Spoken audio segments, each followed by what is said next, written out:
It's Monday, March 11th, and we're in the Archives Reading Room, and I'm interviewing Ariana on her 2261 final project.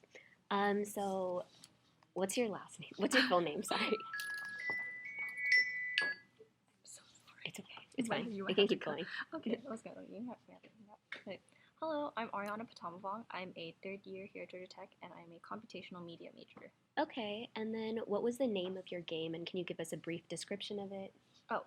So the game that I created for my CS class was Cooking Mama Food Fight. I was inspired by the Neopets ice cream game where you have to dodge the items, but in this case, you just like collect them and stuff, and then there's like effects if you get hit by them, your lives will go down, things like that. Very simple. Okay, yeah, sure. And what was your inspiration behind it? That was the Neopets ice cream game Yeah. that I mentioned. It's something I played a lot as a kid on the computer. Okay, So I was like, yes. I want to do this. And then tell me about one memory that you have of using technology as a kid that made you want to do CM in college.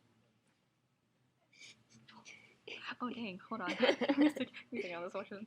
I don't know. I played like on my Nintendo DS a lot as a kid. Yeah. And just things like was it the Super Mario Bros. Game?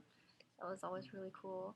And just in general, like graphic design and stuff, I was always interested in. And so that's what made me really want to switch it to CM because it allows you to be more creative than CS instead of just straight coding. Yes. Things like that. Yeah. And then what's one aspiration you have for your future at tech or after tech? After tech? Yeah. I would love to be on a design team of a large company that's like food based, so like Bon Appetit or like Tasty. That's Yeah. like my Tasty. dream job. Yeah. Okay. Well, that was all. Thank you so much. Thank you.